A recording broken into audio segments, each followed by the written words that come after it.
pagkatapos mo ng iyong worksheet. Pero bago natin basahin ang mga pangungusap na iyong isinulat, sabihin mo muna sa akin kung ano-ano ang bumubuo sa pangungusap. Ano yung letter S? Simuno. O, sasabihin ko na lang sa'yo, ang pangungusap ay binubuo ng simuno at panaguri. Ano nga yung isa? Panaguri. At ano yung isa pa? Simuno. Tama. Ulitin natin, ang pangungusap ay binubuo ng simuno at panaguri. Ano ang bumubuo sa pangungusap? Simuno At panaguri. sige, mag-practice tayo. Sa mga pangungusap na iyong isinulat, sabihin mo sa akin kung alin ang simuno at alin naman ang panaguri. Basahin mo muna ang unang pangungusap. Si Denise ay kumakanta. Si Denise ay kumakanta. Ang simuno ay kung sino o ano ang tinutukoy sa pangungusap. Kaya sa pangungusap na ito, alin ang simuno? Si Denise ba o ang ay kumakanta? Si Denise. Tama, si Denise kasi tungkol saan o tungkol kanino ang pangungusap? Tungkol kanino? Denise. Kay Denise, tama. Si Denise ay ang simuno. At alin naman ang panaguri? Ay kumakanta. Ay kumakanta. Ang panaguri ay mga impormasyon na tumutukoy sa simuno. Kaya ano ang ginagawa ni Denise sa pangungusap? Siya ay Kumakanta. tama, kumakanta. Ready ka na? Pangalawang pangungusap naman. Basahin mo muna. Si Josh ay sumasayaw. Tama, si Josh ay sumasayaw. O balik na rin naman natin. Alin ang panaguri sa pangungusap na iyong isinulat? Ay sumasayaw. Very good. At alin naman ang simuno? Si Josh. Si Josh. O panghuli, ano ang sentence na mababasa mo rito o pangungusap? Si Audrey ay naglalakad. Si Audrey ay naglalakad. Ano ang simuno dito sa pangungusap na ito? Si Audrey At alin naman ang panaguri? ay naglalakad. Ay naglalakad. Ilang paalala lang, Desiree, ha? Tandaan, kapag ang isang pangungusap ay nagsisimula lagi sa maliit na letra o malaking letra? Malaking letra. Kaya dapat, dito sa si Josh ay sumasayaw, dapat lakihan mo pa yung letter S. Tama. At pagkatapos, at dito naman, paalala ko lang sa'yo, ano yung kulang doon sa gitna ng salitang si at salitang Audrey? Kulang ng? Tama, kulang ng space. Kaya dapat lagyan ng maliit na patlang o maliit na space sa pagitan ng salitang si at salitang Audrey. At tama ka, ang lahat ng pangungusap mo ay nagtatapos sa ano? Sa tuldok. Very good. O isang bantas. Dahil ikaw ay nagsasalaysay, ginamit mo ang bantas na tuldok. Di ba? Okay. Ang galing mo naman, Desiree. So, ano-ano ang mga natutunan natin para sa araw na ito? Una, tungkol sa Pandiwa. At ano ang mga ginawa natin sa araw na ito? Pangungusap. Very good. Ang ganda naman ng mga drawing mo. Pwede ka pa bang mag-isip ng iba pang mga pangungusap na pwede nating pag-usapan? Sige po. Sa araw na ito, ang ating pinag-usapan ay tungkol sa pandiwa at pangungusap. At nakita nyo naman kanina, si Desiree ay gumawa ng mga pangungusap. O mga bata, balik-aral muna tayo. Dalawang bahagi ang pangungusap. Ang pangungusap ay binubuo ng simuno at panaguri. Kayo rin, gawa kayo ng mga pangungusap sa inyong mga bahay.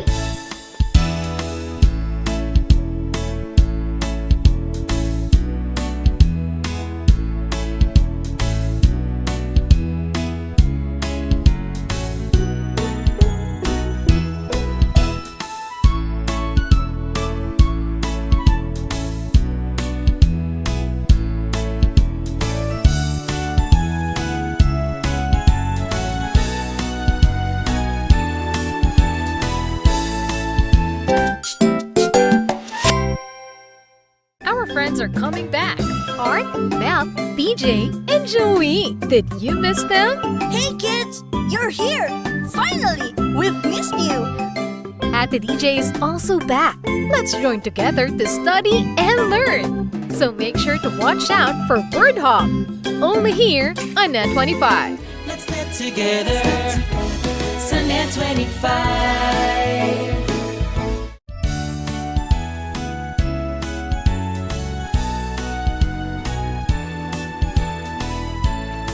Hello mga bata! Nandito ako ngayon sa Castilla Residence. O samahan niyo ako, sama-sama tayong mag-aral, sama-sama tayong masayang gumawa ng homework. Tara!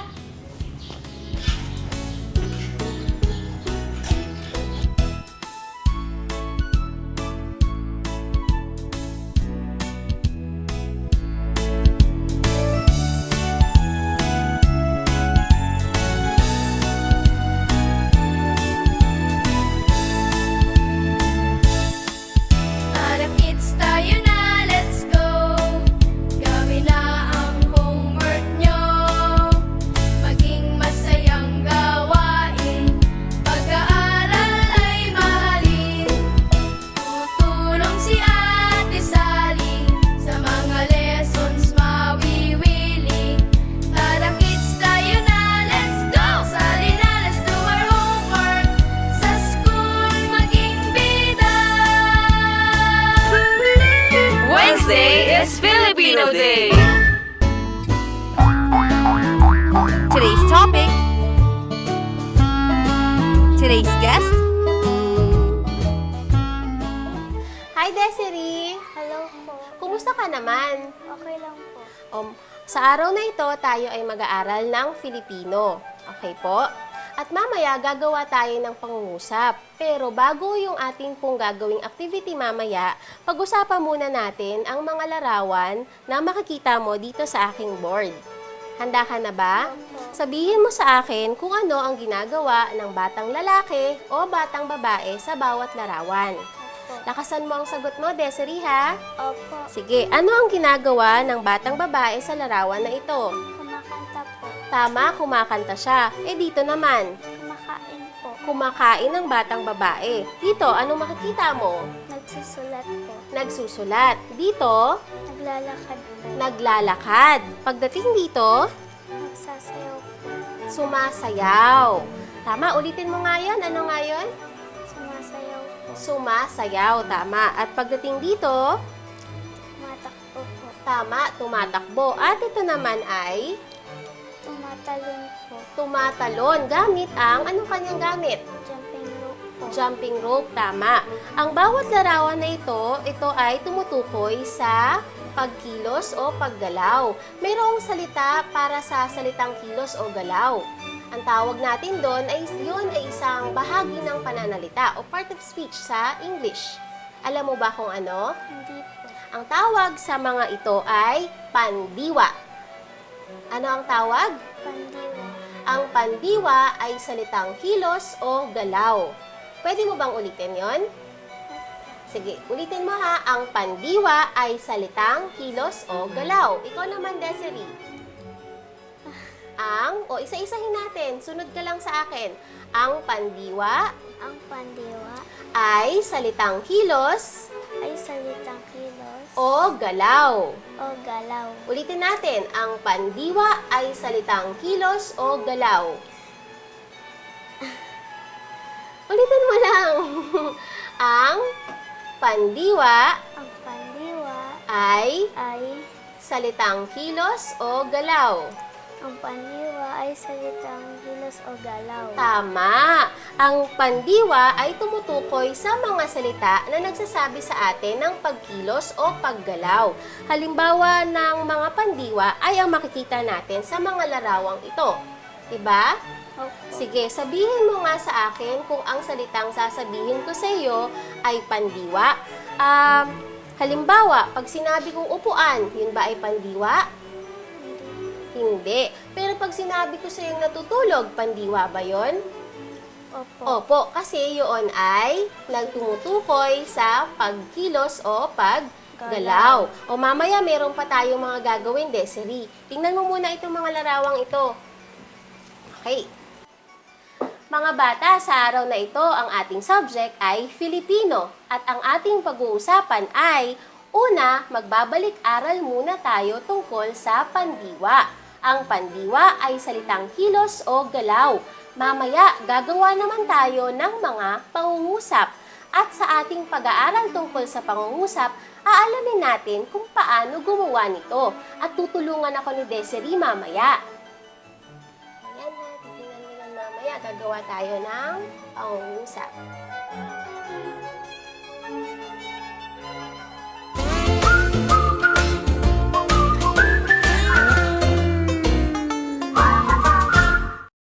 Ang bawat pagkain siguradong may kwento, lalo na ang mga ipinamana pa at inabot na ng dekada-dekada.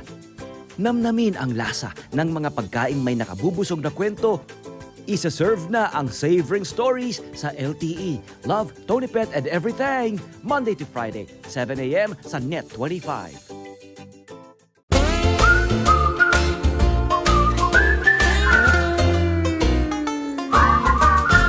Mga bata, sa araw na ito, ang kasama ko ay si Desiree at kami ay nag-usap tungkol sa pandiwa.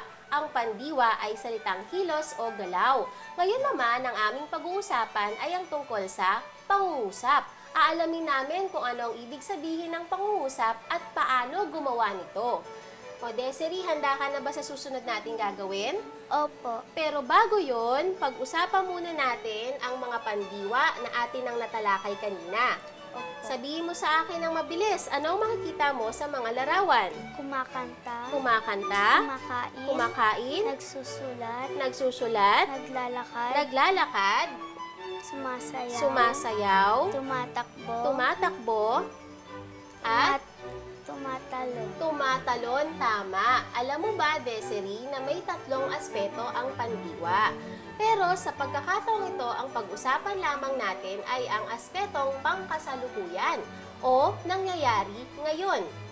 Okay? Opo. Pero bago tayo dumako sa pangungusap, sabihin mo nga sa akin, ano ang ibig sabihin ng pandiwa? Naalala mo pa ba? Ang sige, tulungan na lang kita.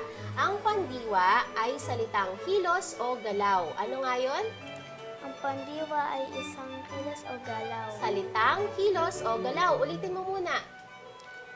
Ang Ang pandiwa ay salitang kilos o galaw. tama. Tumutukoy ito sa kilos o galaw. Ngayon naman, pag-usapan natin ang pangungusap. Ang pangungusap sa English ay sentence. Handa ka nang makinig? Opo. Sasabihin ko muna sa iyo ang ibig sabihin ng salitang pangungusap. Ang pangungusap ay lipon o grupo ng mga salita na may isang diwa. Medyo mahaba ba? Opo. Opo. Sige, putol-putulin natin. Sasabihin ko muna at pagkatapos, ikaw naman ang magsasabi. Okay? Opo. Okay. Ang pangungusap ay lipon Ang pangungusap ay lipon o grupo ng mga salita o grupo ng mga salita na may isang diwa. na may isang diwa. Tama. O, ulitin natin ang putol-putol muna ulit. Ang pangungusap ay lipon Ang pangungusap ay lipon o grupo ng mga salita o grupo ng mga salita na may isang diwa. na may isang diwa. Kaya mo na bang sabihin? Di pa po. Ang pangungusap, isusulat ko na lang para sa iyo, para hindi ka na mahirapan. Ang pangungusap, sabihin mo sa akin habang sinusulat ko, ano nga ito? Ang pangungusap Ay ay lipon lipon o grupo. o Ang salitang lipon ay tumutukoy sa grupo o grupo ng mga salita. Sige nga, Desiree. Ang pangungusap ay lipon o O grupo ng mga salita na may na may isang diwa. Pag sinabi nating isang diwa, ibig sabihin nun, tumutukoy ito sa isang tao, sa isang bagay, o sa ano pa mang pangyayari na tinutukoy ng pangungusap. Okay? Handa ka na? Basahin natin muli ang ibig sabihin ng salitang pangungusap. Ang pangungusap ay lipon o grupo ng mga salita na may isang diwa. Tama. Ang pangungusap ay lipon o grupo ng mga salita na may isang diwa. Kadalasan, ang pangungusap ay nagsisimula sa maliit o malaking titik. Malaki. Malaking titik, tama. At ito ay natatapos sa isang bantas. Ano nga ang tawag natin dito? Tuldok. Tuldok. Ang tuldok ay halimbawa ng bantas. Ang bantas sa Ingles ay punctuation mark. Okay? Pag ginamit natin ang tuldok, kadalasan tayo ay nagsasalaysay. Pero kapag tayo naman ay nagtatanong, ang bantas na ating gagamitin ay Question mark. question mark o sa Tagalog ay tandang pananong. Okay? Sige, basahin mo muna itong ating ibig sabihin ng pangungusap at mamaya pag-uusapan naman natin ang mga bahagi ng pangungusap. Mga bata, ang ating pinag-uusapan sa araw na ito ay pangungusap. Ang pangungusap ay lipon o grupo ng mga salita na may isang diwa. Ito ay nagsisimula gamit ang malaking letra o titik. Nagtatapos naman ang pangungusap sa bantas o punctuation mark sa English. Ang ating mga bantas na maaaring gamitin ay tuldok o kaya tandang pananong. Mamaya, marami pa tayong pag-uusapan at gagawin patungkol sa pangungusap.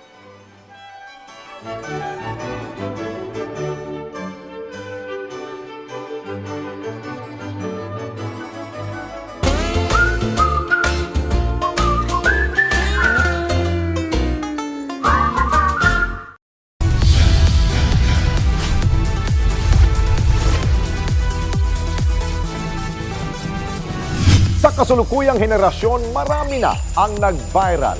Dahil po yan sa kanilang ginagawang pagtulong sa kapwa. Pero mas marami ang tumutulong kahit walang nakakakita. Kaya naman kung ikaw ay may kilala na grupo o individual na may natatanging pagresponde sa lipunan at maging sa kalikasan, mag-text lamang sa 0915-415-1035 o mag-email sa responde@net25.com at magpadala ng mensahe sa ating Facebook page at Net25TV. Baka kayo na ang susunod nating Certified E-Responder. Let's get together. Sunnet 25. Sunnet 25.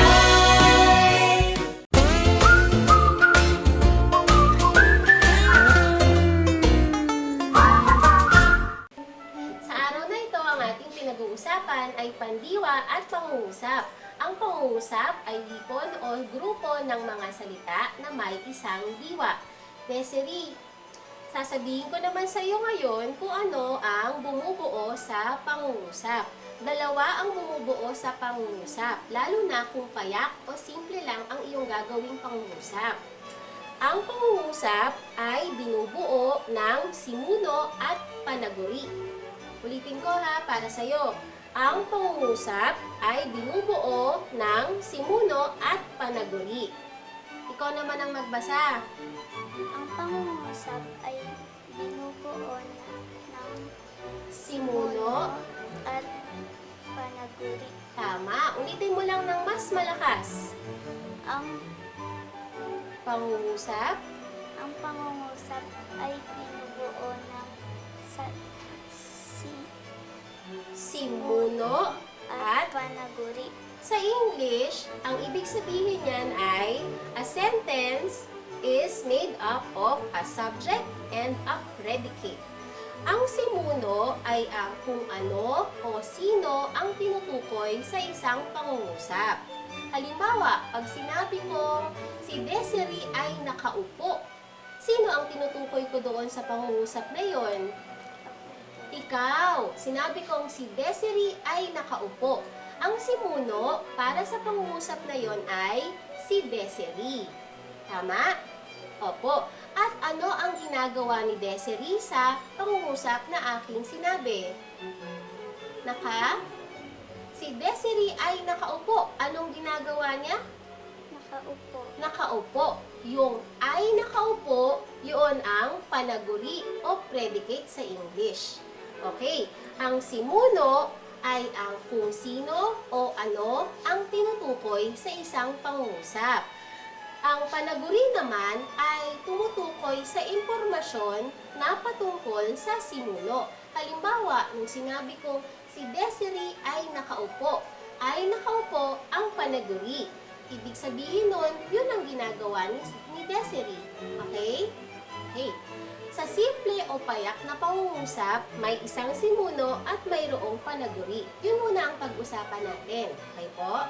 Okay po. O kanina nga pala, pinag-usapan na natin ang ilang rules pag gumagawa ka ng pangungusap. Ang pangungusap ay sinisimulan sa ano? Malaking titik o maliit na titik? Malaki po. Malaking titik o letra. At ito ay natatapos sa Tuldok. tuldok. Ang tuldok ay halimbawa ng bantas. Okay po, o punctuation mark. Ano-ano pa ba ang mga halimbawa ng bantas? Mayroon tayong tuldok kapag ikaw ay nagsasalaysay o nagkukwento tungkol sa isang bagay. Kapag ikaw ay nagtatanong, ang ginagamit natin ay question mark o tandang pananong. Marami pang ibang mga bantas na maaari kang gamitin. Pero dahil sa araw na ito, dayan muna ang ating pag-uusapan. Okay po? Sige nga. Gawa nga tayo ng pangungusap, Desiree, gamit yung mga pandiwa na ating pinag-usapan kanina. Tandaan, dapat mayroong simuno. At panaguri. O hindi ko ta narinig. Ano nga yung dapat gamitin? Simuno at panaguri. Yan. Sa simuno, pwede natin gamitin ang pangalan o kaya pangalan o yung noun o pwede rin namang pangalan o name nung tao na gusto mong itawag sa bawat larawan. Okay. Halimbawa, ito. Ano ang pangungusap na pwede nating sabihin patungkol sa babaeng ito?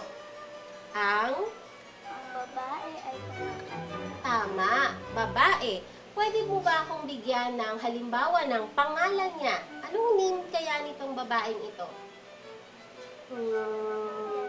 Si Denise. Sige, ulitin mo nga ang iyong pangungusap. Si Denise ay kumakanta. Si Denise ay kumakanta. Isa pang pangungusap. Halimbawa kung lalaki naman, etong sumasayaw. Josh. Si Josh. Anong pangungusap mo para dito? Si Josh ay sumasayaw. Si Josh ay sumasayaw. Pwede ba kitang pagsulatin mamaya o pwede ka bang sumulat ng mga pangungusap?